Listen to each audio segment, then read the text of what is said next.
Listen up, Bat Squad. Look at the skyline of any major U.S. city right now.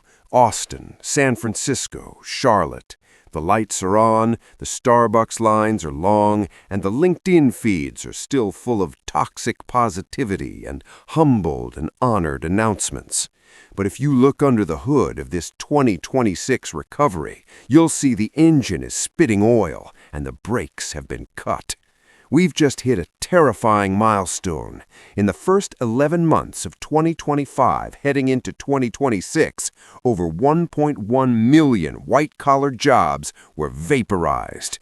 Not relocated, not outsourced, vaporized. This isn't your grandfather's recession.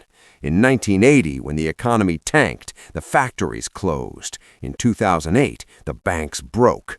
But in 2026, it's a surgical, AI-powered strike on the cubicle class.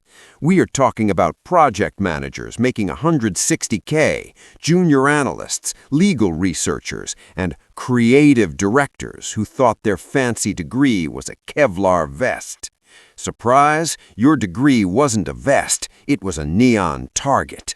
The data from the Bureau of Labor Statistics, the same people who cook the books to make things look okay, can't even hide it anymore. The jobless boom is here. The S&P 500 is hitting record highs, not because of innovation, but because CEOs have realized they can replace a $200,000 a year human with a script that costs $20 a month and never asks for a mental health day. You see your neighbor driving that shiny new 2026 Rivian? You see them posting work from anywhere photos from a villa in Bali? Let me let you in on a secret. They are terrified. They are exactly one Slack notification away from total insolvency. They are part of the 62% of Americans who expect their income to drop this year, while they're still servicing 23% interest on a credit card they used to buy status. You're being told the economy is resilient. That's a lie designed to keep you spending until the very last drop of your blood is extracted. Resiliency isn't winning. It's just the delay between the crash and the impact. The 40-year plan is officially a suicide note. The plan was simple. Get the debt, get the job, buy the liability, and wait for the 401k to save you. But in 2026, that plan is the equivalent of bringing a knife to a drone fight. We are living through a K-shaped execution. On the upper arm of the K, you have the owners of capital, the architects of AI, and the sovereign landholders. They are ascending to a level of wealth that is almost comical. It's feudalism with an iPhone. But on the downward arm, that's where you sell your time for a living. And in 2026, the market value of human time is being deflated faster than a Spirit Halloween balloon on November 1st. Look at the golden handcuffs of the American homeowner. Millions are trapped in 3% mortgages they can never leave. But here's the kicker. Their insurance premiums in Florida and Texas have spiked 40 to 60%. Property taxes are tracking inflation, but their wages are tracking the 1990s. They are house rich and cash dead. They are living in a tomb with a nice kitchen. I've been tracking the insider trading filings at the SEC. Do you know what I don't see? I don't see the smart money buying this dip. I see CEOs, the ones who tell you the future is bright on CNBC, dumping their shares at a 5-year high. They aren't rebalancing, they are exiting. I've stopped adding to my safe index funds. Why? Because an index fund is just a collection of companies that are currently cannibalizing their own customer base to keep their stock price up. It's a snake eating its own tail. My list of must-hold assets has shrunk to a handful of high-liquidity, counterparty-free plays. Because when your fake rich neighbor gets that "we need to talk" Zoom invite, he's gonna have to sell everything, and I won't be there to help. I'll be there to buy his life for 40 cents on the dollar. Just learn to code, they said. Get a STEM degree, they said. In 2025, AI was a toy. It wrote funny poems and made pictures of cats in space. In 2026, AI is a cannibal. It has moved from the factory floor to the corner office. The corporate world has finally realized that middle management was just an incredibly expensive human router. Your job was to take information from the CEO, put it in a PowerPoint, and explain it to the team. AI doesn't need a PowerPoint. AI doesn't need a dental plan. AI doesn't take 3 weeks of PTO to go to a destination wedding in Tuscany. If your job involves coordinating, analyzing, or reporting, you are on the menu. And don't think freelancing is your escape hatch. When 1 million high-skilled workers get fired simultaneously, the freelance market becomes a Hunger Games for pennies. You're competing with a guy in Mumbai who has the same AI tools as you, but lives on a fraction of your mortgage. This is the affordability crisis 2.0. It's not just that bread is expensive, it's that you are becoming cheap. Your labor is being commoditized by an algorithm. I see the comments. Bet, what about the crypto moon? What about the 100x? Listen, in a world of 23% credit card interest and 1.1 million layoffs, moons are just exit liquidity events for the whales. They need you to buy their innovation so they can pay for their bunkers in New Zealand. The S&P 500 is currently propped up by 5 companies and a mountain of federal debt that now equals 125% of GDP. We are running a national deficit of 5.5% during a boom. If I had to borrow $50,000 every year just to buy groceries and look strong to my neighbors, you'd call me a fraud. Well, the U.S. government is a fraud, and they are using your 401k as the collateral. While you're arguing about politics on X, the world is moving the furniture. By mid-2026, we've seen the G20 move toward tokenized cross-border payments that completely bypass the SWIFT system.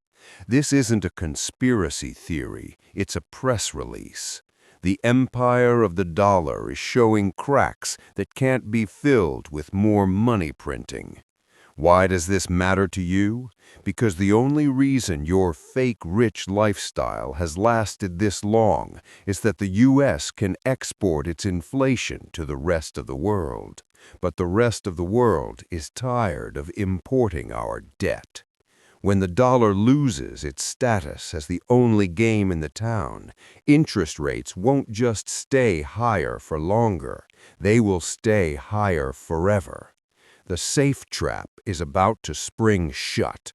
If you are 100% unhedged in USD assets, you are betting your entire life on the competence of the same people who told you inflation is transitory. How's that bet working out for you so far? I'm moving into assets that have no counterparty risk.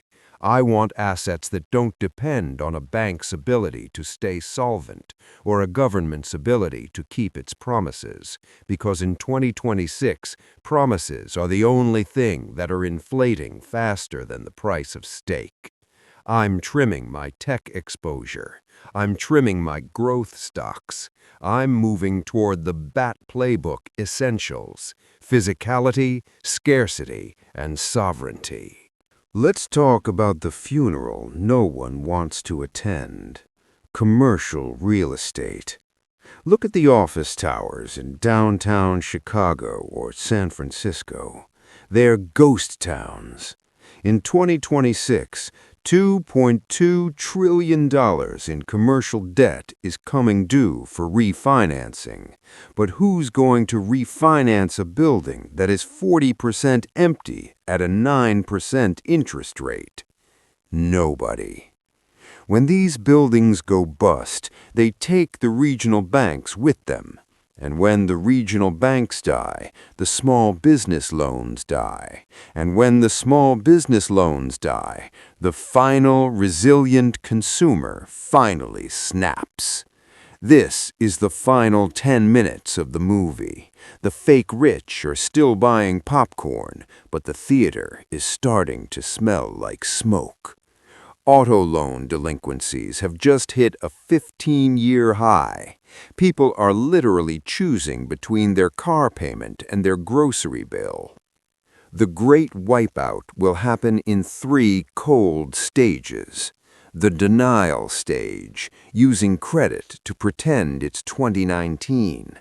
The liquidation stage, the Zoom call happens, the Rivian gets towed, the Bali photos disappear. The fire sale, this is where the 1% buys back the world for pennies. The question isn't whether the fire is coming. The question is, are you the fuel or are you the fire? I'm not here to give you hope. Hope is for people who don't have a plan. I'm here to give you a strategy. If you want to survive the white-collar wipeout, you need to stop playing the game they designed for you to lose. The BAT playbook for the rest of 2026 is simple, but it's not easy. Kill the ego. Stop trying to look rich. Sell the liabilities now while there's still a greater fool to buy them. If you can't afford it twice in cash, you can't afford it. Master the machine. Stop fearing AI and start using it to do the work of an entire department. If you aren't the one operating the algorithm, you are the one being replaced by it. Build the fortress. Focus on assets with zero counterparty risk. I'm talking about physical gold, decentralized protocols that actually solve problems, and land that produces more than just property taxes. I see you out there, Bat Squad. You're watching the world burn and wondering why everyone else is still smiling. They're smiling because they haven't seen the bill yet, but you have. The secret exit is narrow. Most of the people you know won't make it through. They'll stay in the theater until the ceiling falls in. Are you still worried about your neighbor thinks of your 2021 Toyota? Or are you ready to be the one who buys their house when the bank comes knocking? The question isn't what you should buy today. The question is, what should you have sold yesterday? Think about it, or don't. Go back to scrolling. Go back to your humbled and honored LinkedIn feed. But when the lights go out, don't say I didn't warn you. Let that sink in. Stay liquid, stay sharp, and for God's sake, stay solvent. I'll see you in the next one, if you're still invited.